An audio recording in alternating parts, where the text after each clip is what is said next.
अरे ठंड इतनी ज्यादा पड़ रही है कि खेतों में काम करना तो छोड़ो, घरों में रहना भी मुश्किल हो गया है।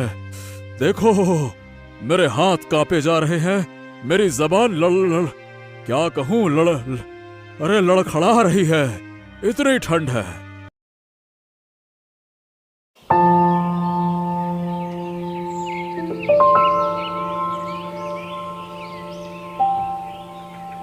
पहाड़ों की गोद में बसा हुआ एक छोटा सा गांव, जहां गर्मी के दिन में तो सारे लोग हंसी खुशी रहते, लेकिन सर्दी के समय यहाँ हर घर की कहानी एक जैसी थी, गरीबी की। खेतों से मिलने वाली उपज मुश्किल से ही 2 वक्त की रोटी का जुगाड़ कर पाती थी। सर्दियों का मौसम तो इन गरीब किसानों के लिए किसी अभिशाप से कम नहीं था। ठंड की कड़ाकेदार हवाएं घरों में घुसकर हड्डियों को कपकपा देती थीं। सर्दी में सूर्य भी मानो लुका छुपी खेलता था इन सारे गरीब किसानों के साथ। गांव के ही एक गरीब किसान थे मुकेश, जो बहुत मेहनती और दयालु थे। उनकी पत्नी शांति काफी मुश्किलें होने के बावजूद भी उनके साथ खेती बाड़ी में हाथ बटाती थी। सर्दियों में तो उनकी मुश्किलें और बढ़ जाती थीं, क्योंकि ठंड में इनके पास कोई ज्यादा कपड़े भी नहीं थे पहनने को।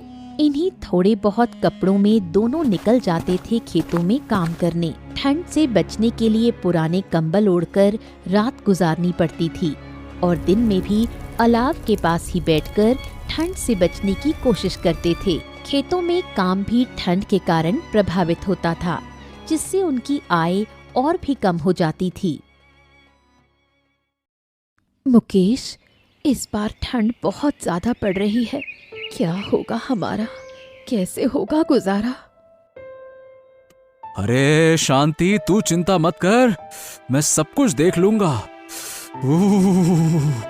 लेकिन एक बात तो माननी पड़ेगी, इस साल ठंड बहुत ही ज्यादा है। चलो मैं काम करता हूँ कि खेत में काम जल्दी कर लेता हूँ रात होने से पहले, है ना? मैं भला चिंता कैसे ना करूं मुकेश, आप देखो लकड़ियां भी बहुत कम बची हैं, आज जलाने भर बस। अगर लकड़ियां भी खत्म हो गई तो फिर हमारा क्या होगा?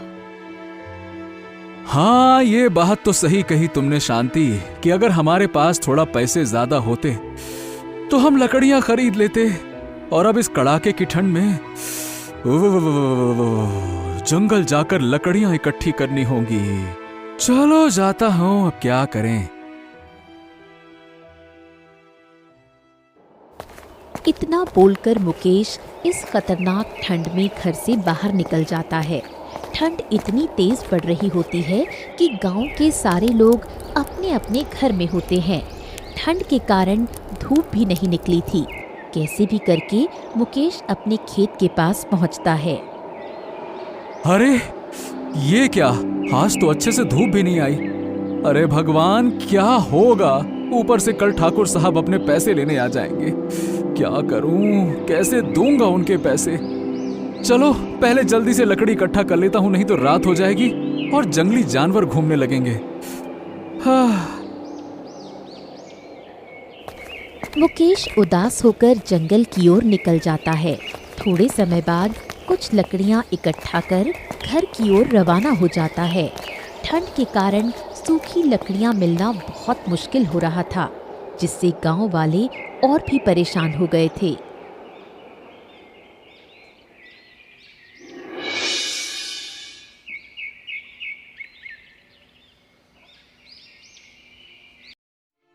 दूसरे दिन ठाकुर, जो इस गांव का जमींदार था, जो इन गरीब किसानों को ज्यादा सूद पर पैसे दिया करता था, आज ये ठाकुर गुस्से में मुकेश के घर पहुंचा और जोरों से आवाज लगाई। मुकेश, अरे ओ मुकेश, ए भैया, जल्दी से बाहर आजा, आजा आजा आजा। आज तो मैं अपने पैसे लेकर ही जाऊंगा। अरे कहाँ रह गया रे? बाहर आ, जल्दी से बाहर आ। अरे ठाकुर साहब, आप यहाँ और इतने गुस्से में लग रहे हैं आप, क्या बात है? क्या बात है? अरे गुस्सा तो होऊंगा ना, मेरे पैसे जो तुमने अभी तक नहीं दिए। बात करता है क्या बात है? चल ठीक है, ला जल्दी से मेरे पैसे वापस कर। 2 महीने बीत गए, तूने बोला था कि 1 महीने में वापस कर देंगे। अब निकाल भैया जल्दी से पैसे निकाल। ठाकुर साहब, अभी तो मेरे पास पैसे नहीं हैं। मैं कहाँ से पैसे दूं? कृपया करके एक बार, बस एक बार, 1 हफ्ते का समय और दे दीजिए। 1 सप्ताह के बाद मैं आपके पैसे लौटा दूंगा। इस बार मैं वादा करता हूँ, बिल्कुल देर नहीं करूंगा, लौटा दूंगा। हाँ। ठाकुर मानने वालों में से कहाँ था, लेकिन मुकेश का मासूम चेहरा देखकर ठाकुर 1 हफ्ते का समय देने के लिए मान गया।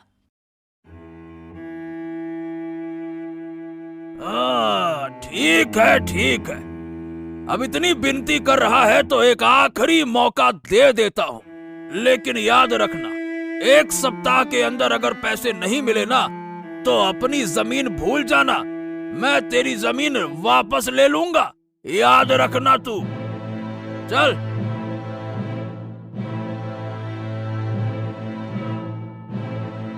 ये बोलकर ठाकुर वहां से चला जाता है।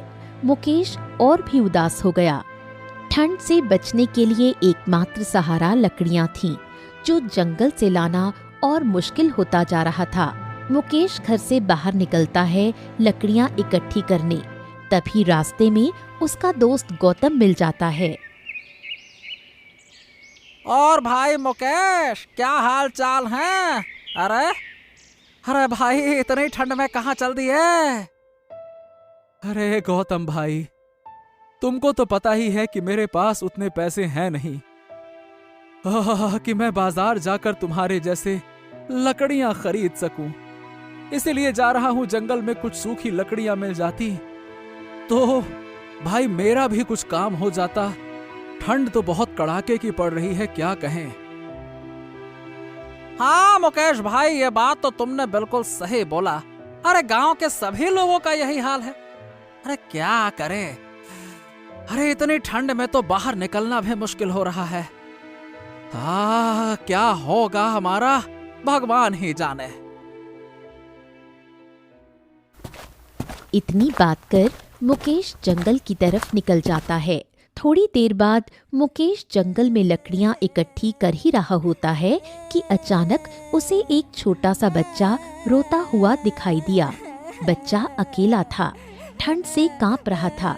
मुकेश उसके पास गया और जाकर बोला, अरे अरे अरे अरे, इतनी ठंड में तुम इस जंगल में क्या कर रहे हो? और तुम्हारे माता पिता कहाँ हैं? तुमको ठंड नहीं लग रही? अरे अंकल, मैं अनाथ हूँ और 2 दिन से इस जंगल में भटक गया हूँ। अगर आपके पास थोड़ा खाना हो तो दे दीजिए, कृपा कर दीजिए, मैं भूखा हूँ।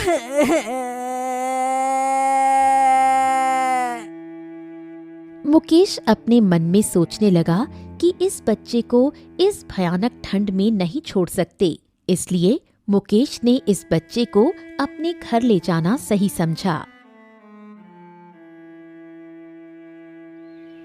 वो बेटा, तुम चलो मेरे साथ, तुम मेरे घर में रहना आज से, ठीक है? चलो चलो चलो चलो, बहुत ठंड है, आज से तुम वहीं रहना। अरे चलो जल्दी से।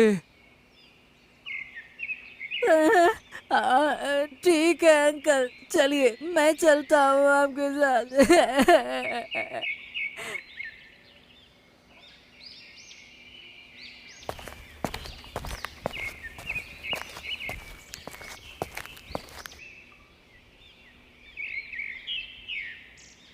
शांति पहले तो चिंतित हुई, लेकिन बच्चे की मासूमियत देखकर उसका दिल भी पिघल गया। उन्होंने बच्चे को अपना ही समझ लिया और उसका नाम रखा शक्ति। शक्ति बहुत ही समझदार बच्चा था। वो घर के कामों में भी मदद करता था और खेत पर भी मुकेश का हाथ बटाता था। कुछ दिन बीतने के बाद, अजी सुनिए, हम लोगों ने शक्ति को अपने साथ तो रख लिया, लेकिन अभी हमारे पास उतने पैसे नहीं हैं कि हम लोग उसकी सारी जरूरतें पूरी कर सके। हाँ शांति, ये बात तो तुम सही बोल रही हो, लेकिन पता है ये बच्चा ना बहुत तेज और समझदार है। अरे जब से ये मेरे साथ खेत में काम करने लगा है, बाप रे बाप, मैं तो देखता हूँ ये बहुत मेहनती है और बहुत दिल से काम करता है। हाँ, और भाग्यवान। मुझे लगता है कि इस लड़के में कुछ ना कुछ तो खास है। हाँ अंकल, क्या आज हम लोग काम करने नहीं जाएंगे? अरे तुम्हें कितनी बार कहा है, अब से हम तुम्हारे मम्मी और पापा जैसे हैं, तो तुम हमें मम्मी और पापा ही बुलाया करो, समझे? अरे बेटा शक्ति, आज तुम्हें कोई काम नहीं करना है।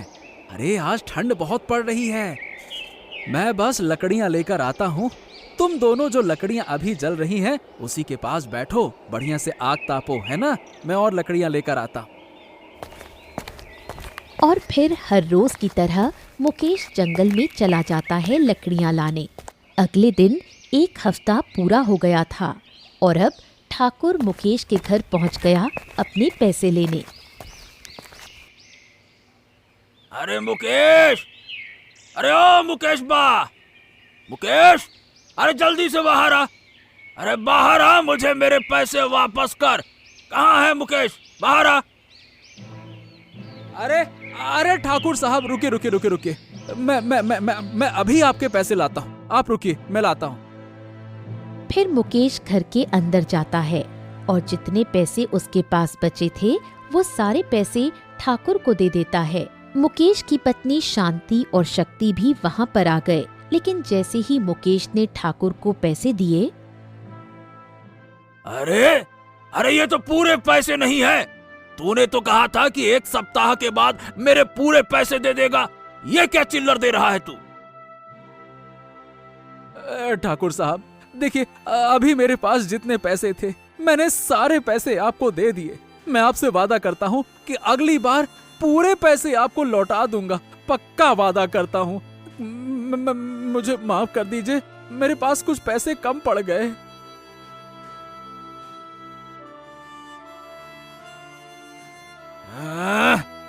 पैसे कम पड़ गए? चल ठीक है, मैं तेरे को 1 महीने का समय देता हूं और ये आखिरी बार, समझ लेना, ये आखिरी बार है। अगर इस बार पैसे नहीं मिले तो मैं तेरा घर भी ले लूंगा और जमीन भी ले लूंगा, ठीक है?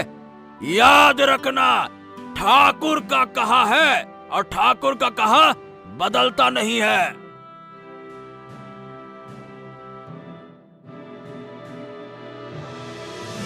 ये बोलकर ठाकुर वहाँ से चला जाता है। ठंड और भी तेज पड़ने लगी थी और अब मुकेश का लकड़ियाँ लाने का समय हो गया था।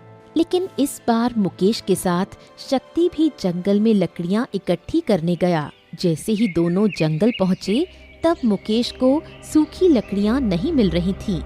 तभी शक्ति को एक ऐसी जगह पता थी जहाँ बहुत से सूखे पेड़ गिरे हुए थे। वहाँ बहुत लकड़ियाँ थीं, जिसे देख मुकेश खुश हो गया और लकड़ियाँ उठाकर घर ले आया। इस बार लकड़ियाँ ज्यादा आई थीं, जिसे देख शांति भी खुश हो गई। अरे शांति शांति, अब लगता है कि हमें लकड़ियों की कमी नहीं होने वाली। हाँ, अरे क्योंकि हमें जंगल में बहुत सारी लकड़ियाँ मिली हैं और वो भी हमारे शक्ति ने बताया उस जगह पे। हाँ, ये तो बहुत अच्छी बात है। चलो, अब कम से कम घर में ठंड से राहत मिलेगी। ठंड के बढ़ने के कारण रामचरण, जो गांव के सरपंच थे, वो एक दिन सारे गांव वालों को गांव की चौपाल के पास इकट्ठा करते हैं और बोलते हैं, हाँ, बहुत ठंड है, मैं समझ सकता हूँ और मैं आप सभी की समस्याएं बहुत अच्छे से समझ सकता हूँ। यह केवल किसी एक परिवार के साथ नहीं, बल्कि पूरा गांव इस भयानक ठंड से जूझ रहा है। अरे ठंड इतनी ज्यादा पड़ रही है कि खेतों में काम करना तो छोड़ो, घरों में रहना भी मुश्किल हो गया है। देखो, मेरे हाथ कांपे जा रहे हैं, मेरी जबान क्या कहूं, लड़खड़ा रही है, इतनी ठंड है।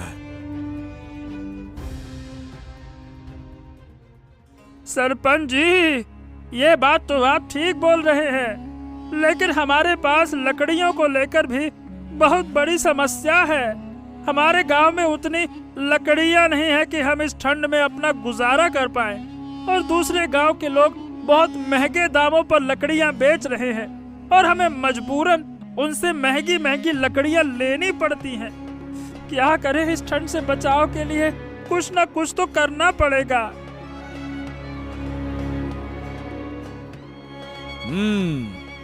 देखो भाई, मैं इस लकड़ियों के समस्या पर दूसरे गांव के मुखिया से बात कर रहा हूं।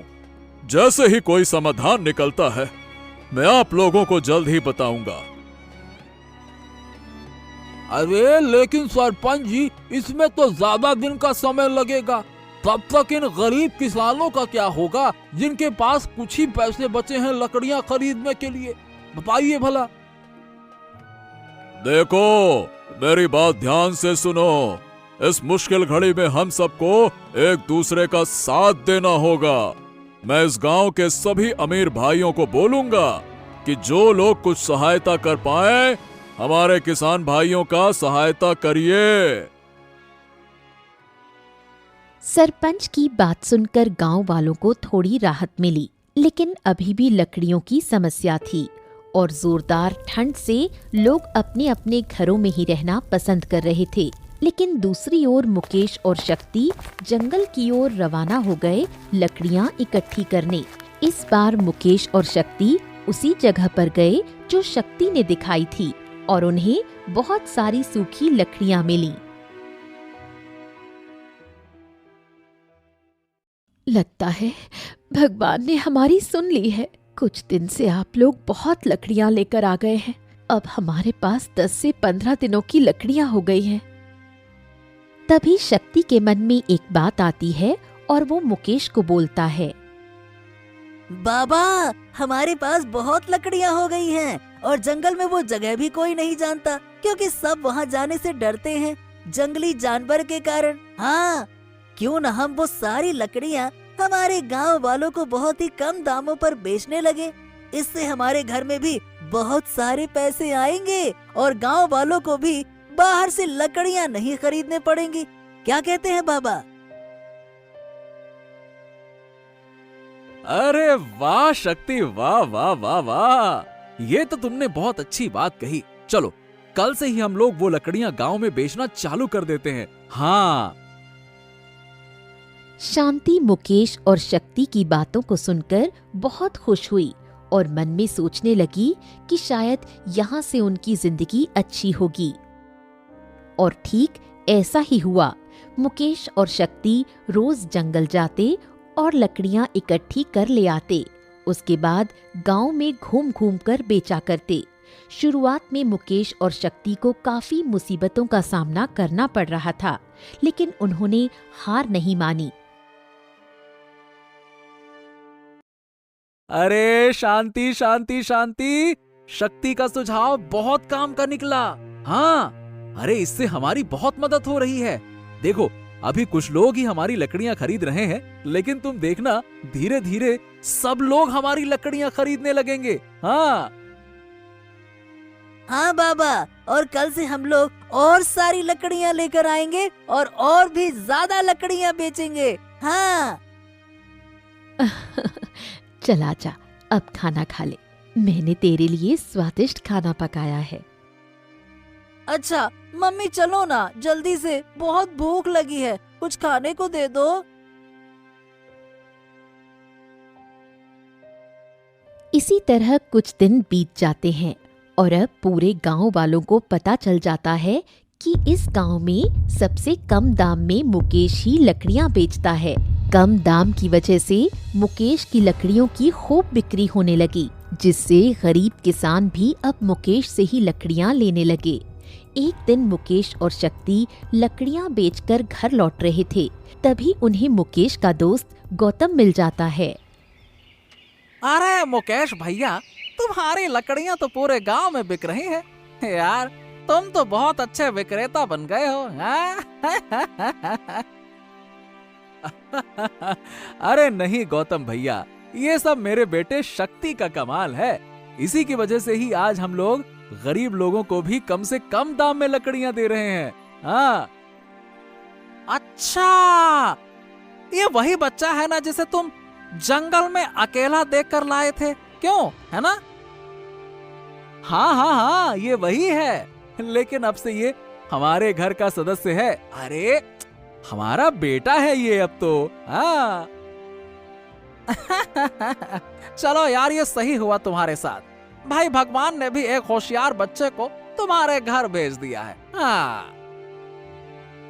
मुकेश का दोस्त गौतम शक्ति की बहुत तारीफ करता है और ये भी बोलता है कि अब से वो रोज मुकेश से ही लकड़ियां खरीदा करेगा। दूसरी ओर मुकेश का कारोबार बहुत तेजी से पूरे गांव भर में फैल गया, जिसके कारण मुकेश की आर्थिक स्थिति सुधरने लगी। मुकेश ने लकड़ियों से मिले पैसों से एक कंबल और कई मोटे मोटे कपड़े भी खरीद लिए। अब शक्ति भी मुकेश के साथ मिलकर जोरों शोरों से काम करता, जिससे मुकेश अपने जमींदार ठाकुर के पैसे भी चुका पाया।